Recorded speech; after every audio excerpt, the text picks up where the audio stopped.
Hey everyone, welcome back to Talk Leo. I'm Leo, and we are back with another episode of our Getting There playlist. Last episode, we sorted out some and any. Today, we are going one step further into the world of quantities. And I'm Gisele. Hi, everyone. Today's topic, much, many, a few, and a little. 4 words that all talk about quantities. How much of something there is. How many of something there are. And the difference between a small amount and a small number.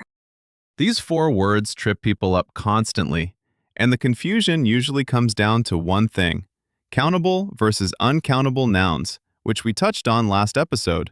Today, we go deeper. By the end of this episode, you'll know exactly which word to use in every situation. Let's go. Let's go! Okay, let's start with the big distinction: countable versus uncountable nouns, because everything today depends on this. Countable nouns are things you can count individually. 1 book, 2 books, 3 books. 1 friend, 2 friends, 10 friends. 1 problem, many problems. These have a singular and a plural form. Uncountable nouns, also called mass nouns, are things you can't count individually. Water, milk, rice, sand, music, advice, information, love, time, money. You can't say 1 water, 2 waters in the sense of the substance itself. You'd need a container, 2 glasses of water, 2 bottles of water. But the noun itself, water, has no plural. Some nouns can be both, depending on context. Coffee, uncountable as a substance.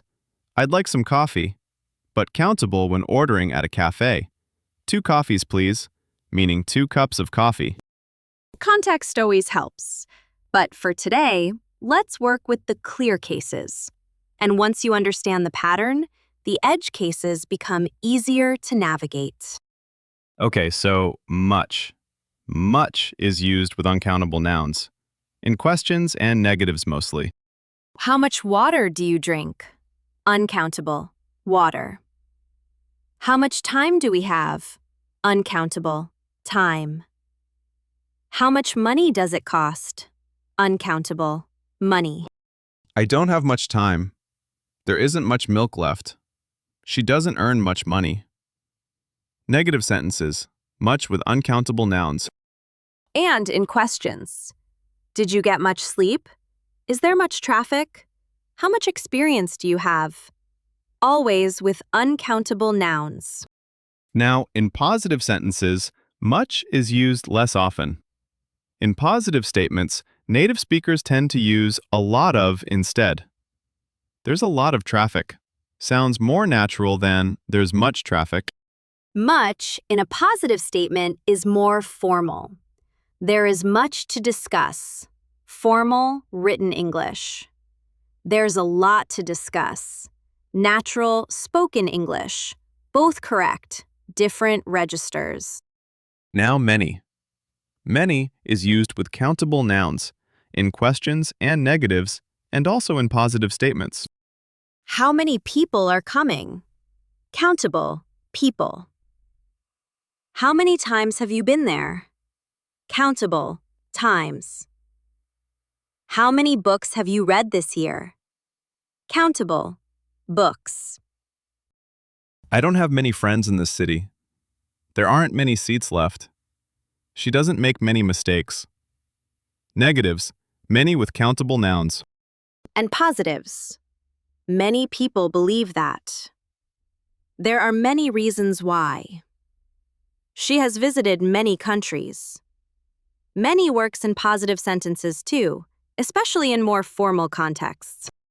But again, in casual spoken English, a lot of is more common than many in positive sentences. A lot of people came. More natural in conversation than many people came. So the quick rule, much for uncountable, many for countable. And in positive sentences, a lot of often replaces both in casual speech. a lot of works with both countable and uncountable. A lot of time, uncountable. A lot of people, countable. One phrase, both types. Very convenient. Okay, now a few and a little. And this is where it gets really interesting. A few is used with countable nouns. It means a small number, but enough, not zero. A small, positive amount. I have a few friends coming over tonight. Small number of friends, but some. It's okay. A few days, a few minutes, a few ideas. Always countable, always plural, and always implying not many, but some. Enough. A little is used with uncountable nouns. It means a small amount, but enough. I have a little time before my meeting. Small amount of time, but some. It's okay. A little money, a little patience, a little help. Always uncountable and always implying not much, but some. Enough to work with. So the feel of a few and a little is positive. It's not zero. It's something. Don't worry, there's a little time left. Reassuring. I know a few people there. Comforting. Now here's where it gets really interesting. Few without the A and little without the A. These exist too, and they mean something completely different. Right. Few without a means almost none, barely any. It has a negative, pessimistic feeling. Few people came to the event, meaning almost nobody. It was disappointing. Count. A few people came to the event. Some people came. Good. Few people came to the event. Almost nobody. Bad. The A makes all the difference. And little without a. Almost none. Barely any. Negative feeling. There is little hope. Meaning almost no hope. Very pessimistic. Versus, there is a little hope, some hope, still going. I have little time. Almost no time. Stressed. Worried. I have a little time. Some time. Relaxed. Okay. One tiny word, A, completely changes the emotional meaning. This distinction is very important for advanced English, and you'll start noticing it everywhere once you know it. Newspaper headlines, formal writing, speeches, few and little without a appear a lot. Few options remain. Dire situation. There is little evidence, not convincing. With little warning, suddenly. These are powerful, precise expressions. Let's do a quick summary before conversations. Much. Uncountable, questions and negatives. Many. Countable, questions, negatives, and formal positives. A lot of. Both, casual positives. A few. Countable, small positive amount. A little. Uncountable, small positive amount. Few. Countable, almost none, negative feeling. Little. Uncountable, almost none, negative feeling. And one more useful pair. How much for uncountable, how many for countable. How much sugar? How many spoons? How much time? How many days? These question forms come up constantly. And too much and too many. When there's more than you want or need. Too much noise, uncountable. Too many people, countable. I've had too much coffee today. There are too many things to do. And too little and too few when there's less than you need. Too little time, too few options. More formal, but very useful. Okay, 3 conversations. All naturally full of today's vocabulary. Ready. Hey Gisele, how are you finding the new job? It's been a few weeks now, right? It has. Honestly, there's so much to learn. I feel like I have very little time to absorb everything. But the people are lovely. How many people are on your team? There are quite a few of us, about 12. Though a few people work remotely, so I haven't met everyone yet. Is there much pressure so far? A little, not too much. They've been very patient. There's a lot of support, which helps enormously. I just need a little more time to feel settled. That's totally normal. Give it a few more weeks and it'll feel like home. I hope so. I'm putting in as much effort as I can, just trying not to make too many mistakes. A few mistakes are part of the process. Don't be too hard on yourself. You're right. A few mistakes are fine. It's the many mistakes I want to avoid. Leo, I'm trying to cook more at home. Do you have any tips? Oh, I love this question. Okay, first, how much time do you usually have on a weekday evening? Not much, honestly. Maybe 30 minutes, 45 at most. That's actually enough. The key is to do a little preparation on the weekend.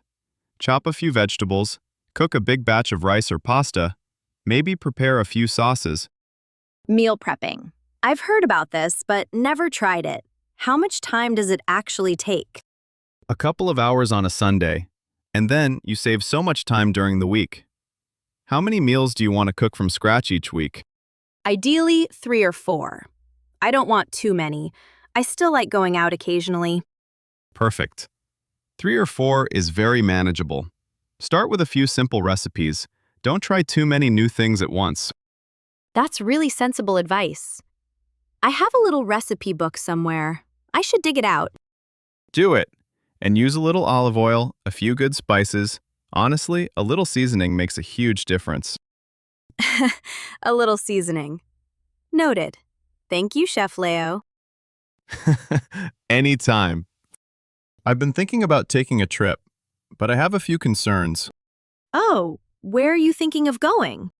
Somewhere in South America. I have a little Spanish from school. Not much, but enough to get by maybe. That's actually quite helpful. How much time are you thinking of taking off?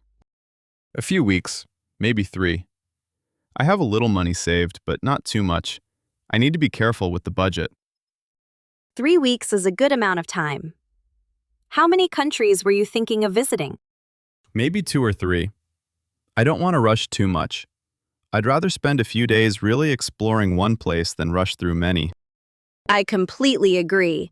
Too many destinations in too little time means you don't really experience any of them properly.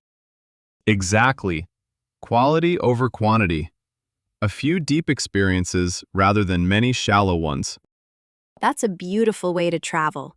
And honestly, a little Spanish goes a long way.